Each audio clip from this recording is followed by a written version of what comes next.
Hi, this is Kenji Lopez Alta. I'm here at my restaurant Worst Hall. It's a little bit slower than the average night. Like many restaurants and many businesses, we are largely closed right now. We're open for takeout business only, contact-free takeout. When this transition was happening, and even before that, I was very much concerned, as everyone is, about the safety of my employees, about how this virus spreads, about the best ways to keep people safe, including my family. I have a young daughter. I have 2 senior parents, so I really wanted to get the best information out there. So to that end, I did a whole lot of research in scientific journals, scientific papers, newspapers, recommendations from health organizations around the world, as well as extensive conversations with an epidemiologist, a virologist, and a food safety expert. All the information that I have right now is about as up to date as it can be. That said, the coronavirus is a new virus, and we're constantly learning new things about it. So some of this stuff might eventually be outdated, and if it is, I'll be sure to leave a comment in the description. What are the most important things I could be doing to stay safe? Social distancing is by far the most important thing you should be doing right now. This is a respiratory virus, which means that it's transmitted by droplets or aerosolized spit and mucus that carries a viral load, and that can hang out in the air for several hours, in fact. So the best way to ensure that you don't pick up the virus is by not coming into proximity with anyone else. The next most important thing you should be doing is just practicing good general hygiene. So keeping your house clean, keeping surfaces clean, washing your hands frequently with soap. Importantly, not touching your face, or touching your face as little as possible. If you have to scratch your face, rub your eyes, something like that, make sure you wash your hands carefully with soap before you do that, because you don't want to accidentally pick up a viral load from some surface and then get it into your nose or your mouth or your eyes. Does my face have any specific hot zones? So when I say hot zones, I mean places that you're more likely to get the virus into your system if you touch it. The answer is yes. The main place you want to avoid touching is your nose, so stop picking your nose. Following after that, your eyes and your mouth. The chances that you're going to get it from your eyes and the mouth are much lower, although recently there have been reports of conjunctivitis related to the coronavirus, so it is quite possible that you can get an infection through your eyes, but the nose is the one that we know is the main place to avoid. But again, you should be avoiding touching your face at all as much as you can, and certainly washing your hands before you touch your face. How does the coronavirus get spread?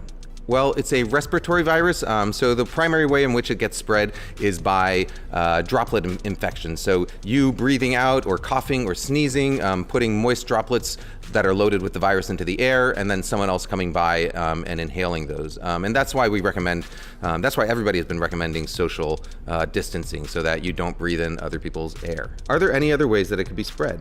There are a couple other theorized ways that it could potentially be spread. One of them is through contact, fomite transmission. So if somebody, say, sneezes onto a table and then you touch that table, you pick up some of the virus on your hand, and then you touch your face, you touch your nose or your eyes or your mouth. It's possible that you could then get infected through that method, although it is much less likely that you're going to be infected that way than just direct droplet inhalation.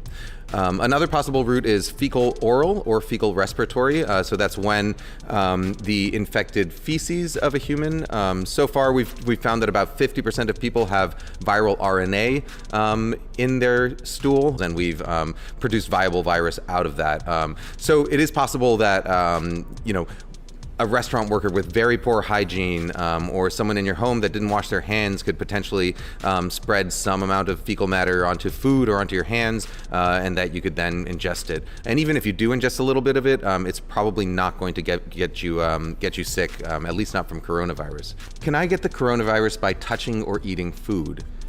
So far, there have been no known cases of foodborne transmission or food packaging related transmission.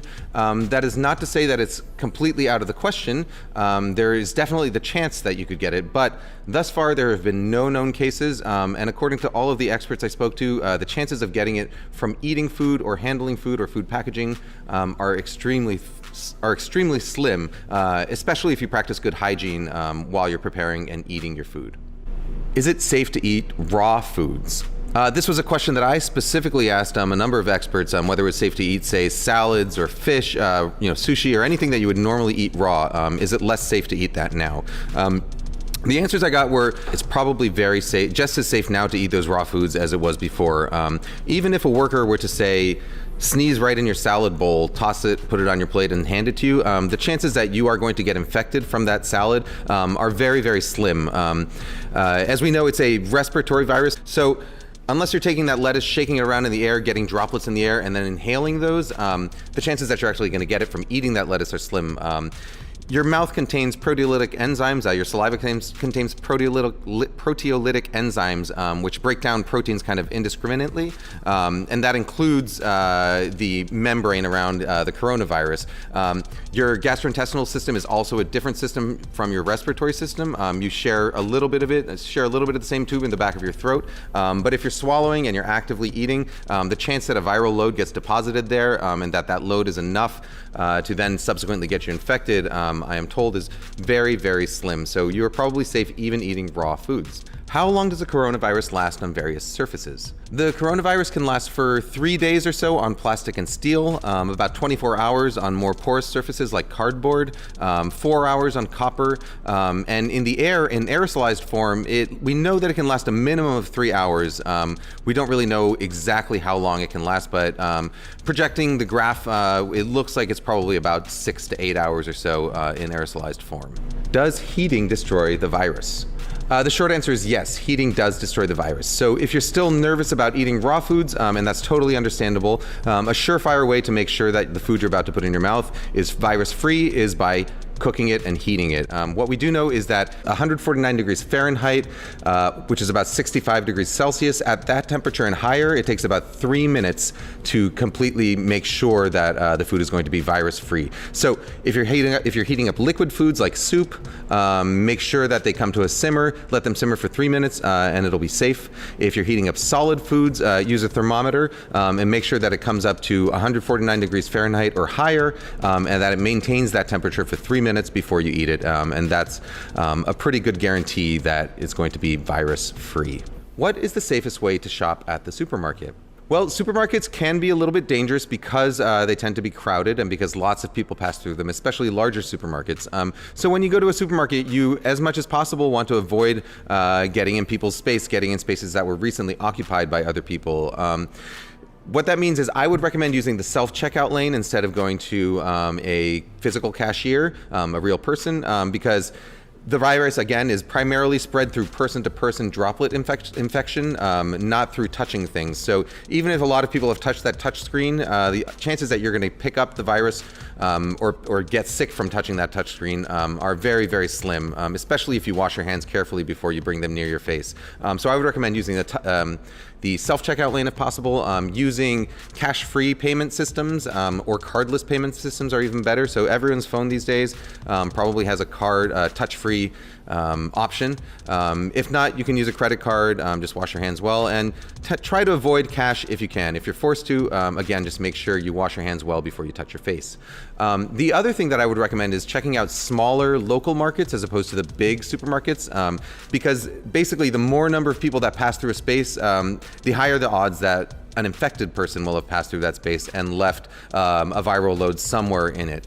So the fewer the people that pass through the doorway of the supermarket, the better. So I like to shop in smaller local shops, and I've found actually that the selection at those shops tends to be better these days than the large supermarkets where a lot of these people who are hoarding food go shopping. And of course, you're also going to be helping your local community, and small businesses are really hurting right now, so they will definitely appreciate your business. Is it safer to use paper, plastic, or your own shopping bags?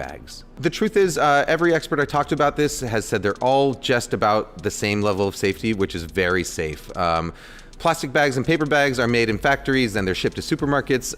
They take a long time before they're actually used, and we know that the virus only lasts about 3 days on plastic surfaces, 1 day on paper surfaces. So chances are that amount of time you're not getting farm fresh plastic or paper bags.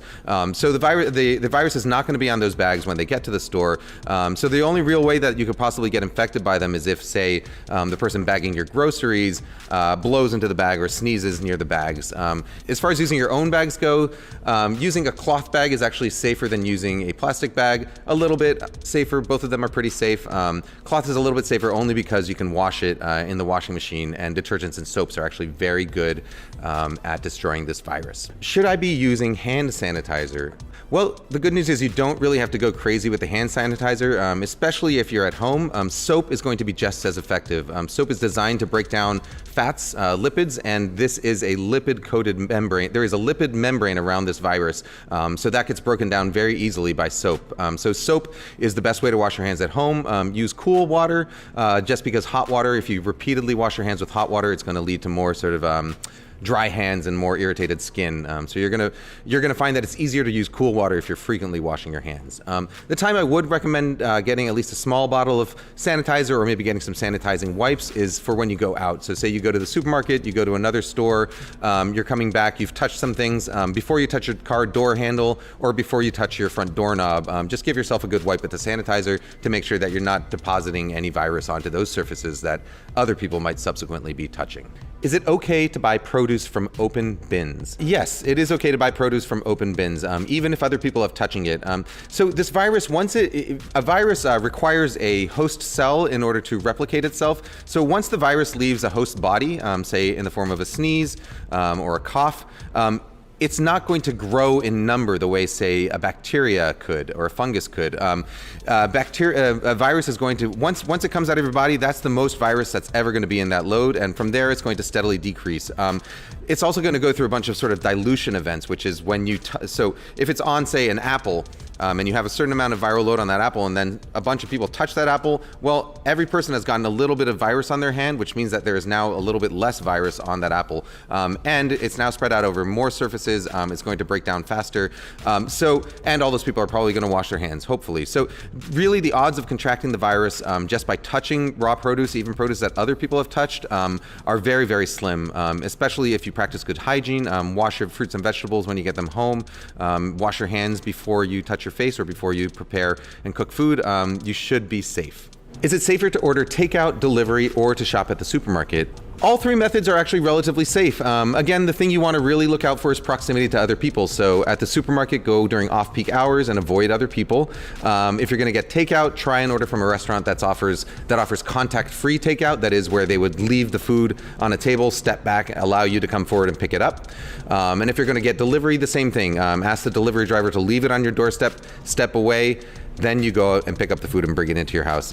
You want to avoid proximity to other people as much as possible. Can I get it from eating Chinese food or imported goods from other countries? The answer is you're not any more likely to get it from Chinese goods or imported goods than you are from anything at the supermarket or at any other restaurant.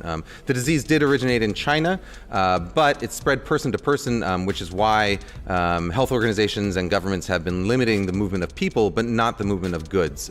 We don't really know of any cases where it's been transferred via goods, especially things that are imported goods like food that are going to be in shipment for several, at least days, weeks, sometimes even months. In that amount of time, there's not going to be any virus left by the time it gets to its point of destination.